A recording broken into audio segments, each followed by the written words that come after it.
Ce matin, j'aimerais prendre le temps de quelques minutes en m'inspirant de ce verset que nous retrouvons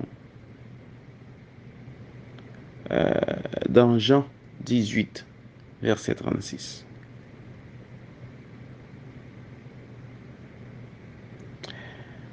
Jésus répondit, mon royaume n'est pas de ce monde. Si mon royaume était de ce monde, mes serviteurs auraient combattu pour moi, afin que je ne sois pas livré aux Juifs. Mais maintenant, mon royaume n'est pas d'ici-bas. Nous comprenons bien qu'il s'agit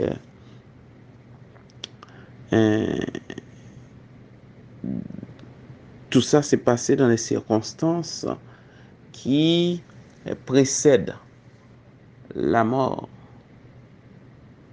de Jésus.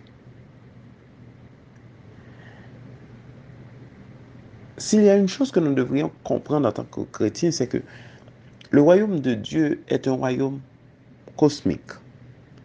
Un royaume qui n'a pas de frontières. La foi, ce n'est pas d'avoir reçu le petit Jésus dans son cœur.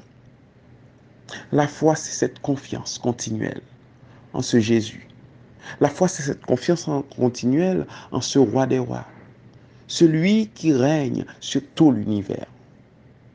La foi, c'est de comprendre l'œuvre de Christ réalisée à la croix, une œuvre qui dépasse ma personne, une œuvre qui dépasse mon église, une œuvre qui dépasse ma famille, une œuvre qui dépasse mon pays, une œuvre qui dépasse le monde.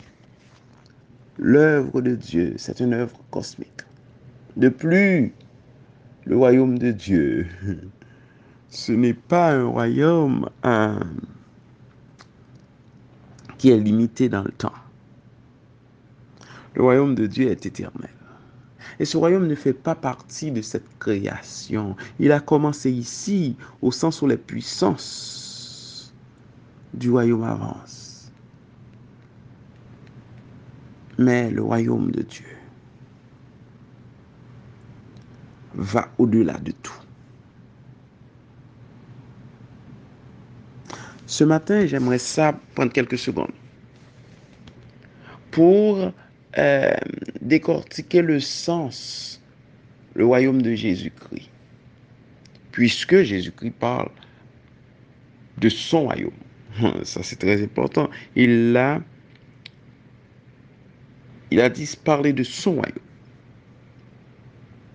Nous verrons d'abord le développement biblique du royaume, ce qui explique l'abondance de versets dans lesquels on peut se promener tout le long. Puis nous allons prendre quelques considérations qui peuvent être d'ordre éthique,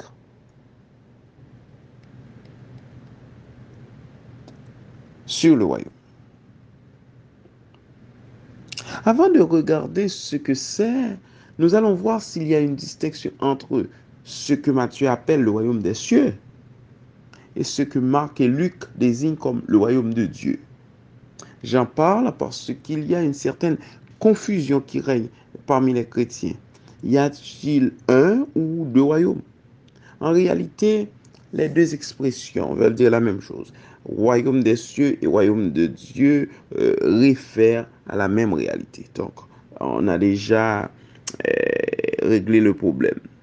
Les mêmes paraboles sont introduites par chacune des expressions dépendant de l'évangile qui la rapporte. Par exemple, la parabole du grain de sénévé est introduite quand on parle de royaume des cieux dans Matthieu chapitre 13 verset 31 où nous pouvons lire le royaume des cieux est semblable à un grain de moutarde. Le royaume des dieux est semblable à un grain de moutarde. Et ce même verset de Matthieu 13 verset 31 on le retrouve aussi dans Matthieu 4 verset 31. Donc, les deux expressions décrivent la même réalité, le même royaume. Ce royaume s'établit progressivement et comme un grain de moutarde est très petit, mais donne un arbre très grand. Ainsi en est-il du royaume que Dieu établit. Il a débuté plus modestement.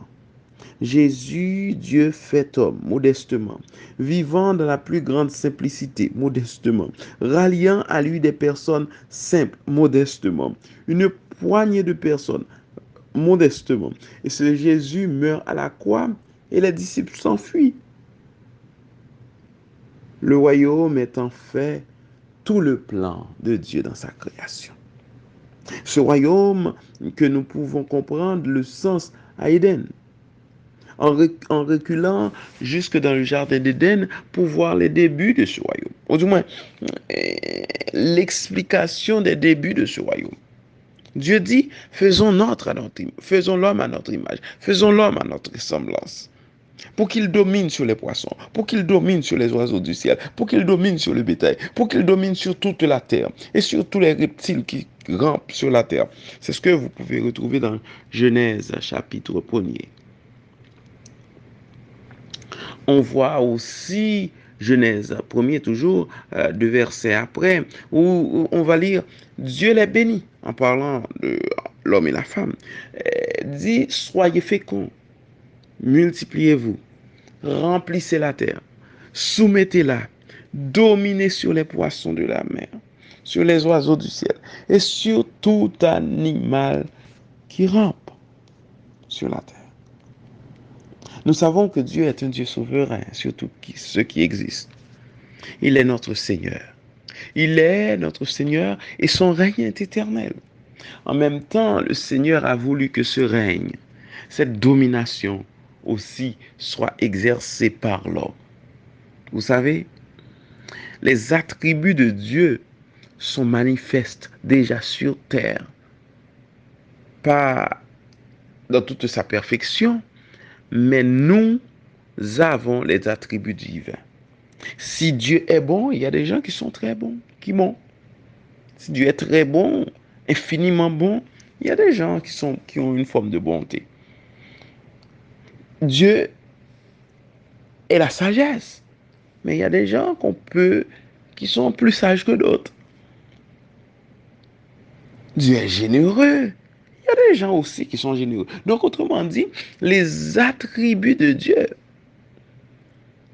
sont représentés, ou du moins sont inculqués chez des humains, excepté les trois attributs qui sont divins. On parle de l'omniscience de Dieu, on parle de l'omnipotence de Dieu, et on parle de l'omniprésence de Dieu. Être là partout en même temps, et avoir toute la puissance, ça c'est des attributs qui sont seulement divins et qui ne se partagent pas. Par contre, les autres attributs de Dieu, nous pouvons ressentir certains attributs, ou du moins manifester certains attributs. Peut-être pas tous en même temps. Donc, je pense que on comprend un peu l'essence. Comme je dis, on sait que Dieu est souverain sur tout ce qui existe. Il est le Seigneur. Il règne éternellement. En même temps, le Seigneur a voulu que ce règne, cette domination soit exercée par l'homme. Ce n'est pas que le Seigneur cesse de régner pour permettre son sceptre, pour remettre le sceptre à des créatures. Il ne s'agit pas d'une passation de pouvoir. C'est plutôt que notre Dieu veut nous associer à sa royauté. C'est plutôt que Dieu veut nous associer à ses attributs. Il veut l'exercer avec nous. Ainsi, il va avoir une chose qui va tout saboter, c'est la chute. La chute a tout saboté. Et ce, depuis la chute, il y a les caractéristiques, certaines caractéristiques, certains attributs humains que Dieu partageait avec nous. Et ces attributs-là, ou ces caractéristiques-là, sont pervertis. Nous savons que nous sommes de Dieu et que le monde entier est sous la puissance du malin depuis la chute. Ce verset ne signifie pas que Satan règne à la place de Dieu dans le monde. Non, non. Dieu est toujours en contrôle. Grâce soit rendue à Dieu, il est toujours en contrôle. Qu'il y ait des guerres, Dieu est toujours en contrôle. Que votre mari vous laisse, Dieu est toujours en contrôle. Que vos enfants vous abandonnent, Dieu est toujours en contrôle. Et que votre emploi vous le perdez, Dieu est toujours en contrôle. Qu'il y ait un accident, Dieu est toujours en contrôle. Qu'il y ait des guerres, Dieu est toujours en contrôle. En fait, le texte original dit simplement que le monde est sous le malin. Darby l'a traduit, nous savons que nous sommes de Dieu et que le monde entier gît dans le méchant. Ce que nous pouvons retrouver dans 1 Jean 5, verset 19. Ce monde est influencé par Satan depuis la chute. Qu'arrive-t-il du royaume de Dieu? Le royaume de Dieu se poursuit. Le Seigneur le fait advenir progressivement. L'homme a perdu sa communion avec Dieu. Il n'est donc plus en mesure de régner avec Dieu. Il va chercher à dominer encore, mais il ne le fera pas avec Dieu ni pour Dieu. Dans Genèse, chapitre 11, verset 12, nous voyons en Genèse avec le projet de la tour de Babel que les hommes veulent régner sans Dieu de toute façon. Et ils veulent régner sans Dieu et ce de façon arrogante. Ils ne veulent pas se multiplier sur la terre comme il a été dit, remplissez toute la terre. Qu'est-ce que nous lisions dans Genèse 1er? La multiplication de la race humaine est une condition à la domination de la terre. Autrement dit, pour dominer sur la terre, l'homme doit se multiplier. Pour que l'Église ait la force, l'Église doit se multiplier. Il faut qu'il y ait l'évangélisation. À Babel, l'homme rejette cela et se font un projet. Ils ne marchent pas dans le plan de Dieu, ils marchent dans leur plan. Ils essaient, dans leur orgueil, de s'approprier un plan. Combien de fois, en tant que chrétiens, nous négligeons le royaume de Dieu et nous voulons bâtir notre plan, avancer dans notre plan, avancer dans notre projet. Et pour apprécier ce texte, nous devons le mettre en parallèle avec le chapitre suivant où Dieu va parler avec Abraham. Les hommes dirent, allons, bâtissons une ville et une tour dont le sommet touche au ciel et faisons-nous un nom afin que nous ne soyons pas disséminés à la surface de toute la terre. Faisons-nous un nom. Nous savons que nous aimons ça, nous faire un nom. Comme si nous sommes éternels. Dans les églises, nous voulons faire un nom. Dans notre pays, nous voulons faire un nom. Dans les médias, nous voulons faire un nom. Les médias sociaux, on veut se faire un nom. On veut faire une image. Les hommes veulent se faire un nom. C'est-à-dire qu'ils veulent définir eux-mêmes leur identité. Ils veulent établir eux-mêmes leur raison d'être. Et ils le font en rejetant Dieu et son plan. Vous savez, laissez le soin à Dieu de vous faire un nom et ne cherchez pas à vous faire un nom. Combien de pasteurs qui essaient de se faire un nom et ça finisse mal? Combien d'évangélistes qui essaient de se faire un nom, ça finisse mal? Combien d'hommes d'État qui veulent se faire un nom, ça finisse mal? Les humains ne voulaient pas être disséminés à la surface de toute la terre, alors que Dieu avait demandé de remplir la terre. Dieu va fragmenter l'humanité en races. Dieu va fragmenter l'humanité en langues. Dieu va fragmenter l'humanité en nations pour forcer à l'homme à se multiplier. Dans Genèse, toujours au chapitre suivant de Genèse, à part Abraham, nous voyons que Dieu va réaliser son plan avec Abraham et ses descendants.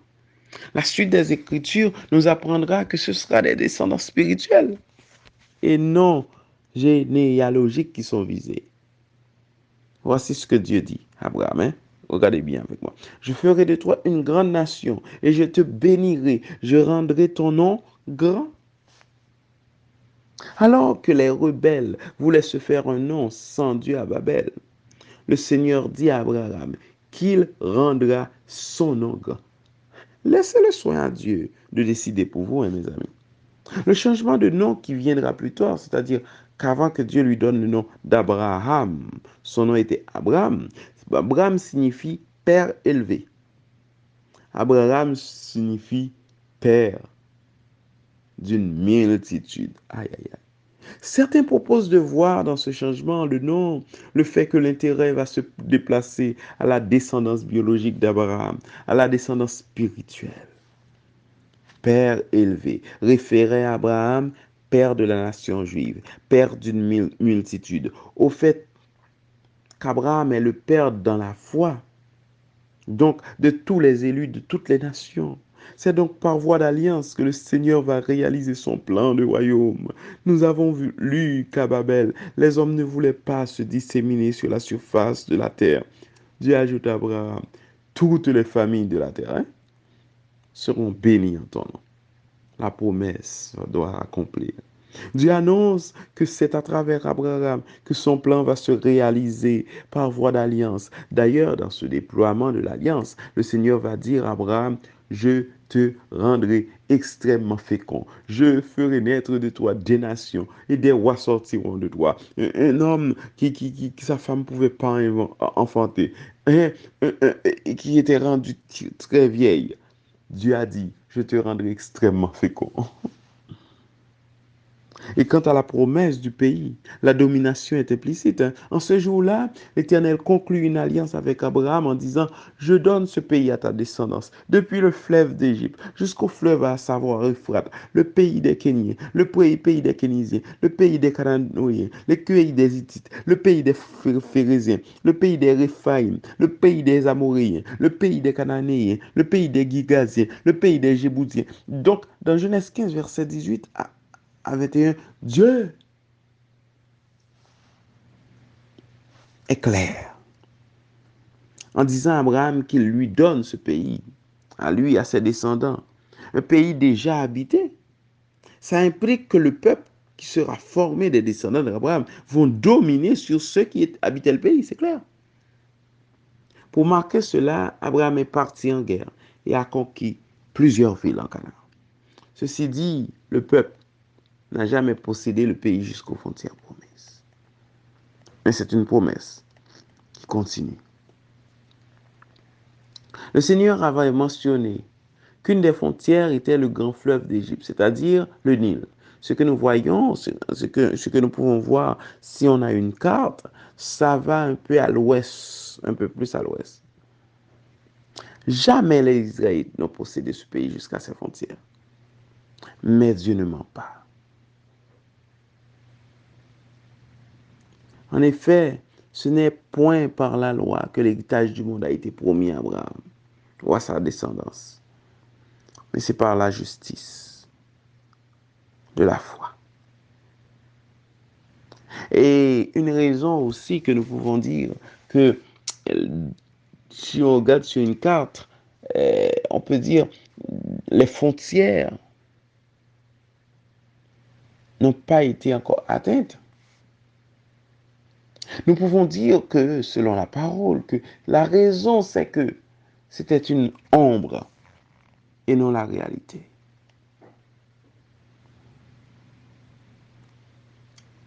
Le pays, l'héritage promis, n'était pas le pays délimité d'Israël, mais c'est le monde. C'est le cosmos en grec, l'univers. Et c'est ce que le texte d'Hébreux 11, verset 8 à 10 nous dit. C'est par la foi qu'Abraham obéit à l'appel de Dieu en partant vers un pays qu'il devait recevoir en héritage. Et il partit sans savoir où il allait. C'est par la foi qu'il veut s'établir dans la terre promise comme un pays étranger, habitant sous des tentes, ainsi qu'Isaac et Jacob, héritiers avec lui de la même promesse. Car il attendait la cité qui a de solides fondations, celle dont Dieu est l'architecte et le constructeur. Hébreux 11, 8, 10. Le texte a bien dit qu'Abraham est venu s'établir dans la terre promise. Mais comme dans un pays étranger, il savait qu'il n'était pas encore rendu à la maison. Et il l'a démontré en vivant sous ses tentes. Au lieu de se construire un bungalow, il a fait du camping. Parce qu'il savait qu'il était du passage. Au lieu de construire un château, il a monté sa tente. Parce qu'il savait que ce n'était pas sa destination. Vous savez, il y en a beaucoup d'entre nous qui n'en sont pas encore arrivés à leur destination et qui sont prêts à construire des buildings. Vous n'êtes pas à votre destination finale et vous êtes en train de construire des gros buildings. Faites comme ce serviteur. Attends que la cité qui a de solides fondations, celle dont Dieu est l'architecte et le constructeur, que nous retrouvons dans Hébreux 11. Nous disons que c'était l'ombre des choses à venir.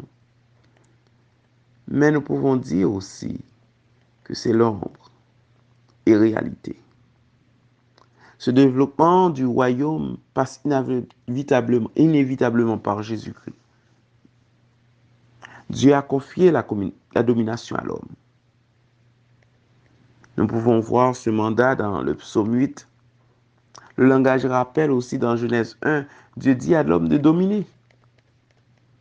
La domination est confiée à l'homme. Cette domination qui a été confiée à l'homme, a été détournée lors de la chute. Mais quelqu'un d'autre doit prendre le mandat. C'est Jésus-Christ. Et qui va ramener les choses selon Dieu. Vous savez, nous ne pouvons rien, mais laisser le soin à Jésus de s'occuper de nous. Le royaume des dieux est un royaume cosmique, sans aucune frontière. La foi va au-delà de tout cela. Spirituellement, le royaume des dieux est bien amorcé. Il est bien inauguré. Et nous attendons la phase finale, la restauration de toutes choses, en particulier la résurrection de nos corps, où nous serons transformés à l'image parfaite de Jésus-Christ. Non seulement nous appartenons au royaume de Dieu, mais aussi le Seigneur Jésus partage sa royauté avec tous ses enfants, comme si Jésus se tassait sur son trône pour nous faire une petite place. Waouh! J'aurais aimé prendre le temps de parler de l'éthique du royaume. J'aurais aimé prendre le temps d'aller plus loin. Mais ce que je tiens à vous dire, c'est de demander à Dieu de vous pardonner de vos péchés. De demander à Dieu de vous pardonner de votre orgueil. De demander à Dieu de pardonner de notre égoïsme. Demandons à Dieu de nous aider à voir là où nous manquons. De nous secourir. Car nous avons besoin de son aide pour vivre les vertus de son royaume. Que Dieu vous bénisse.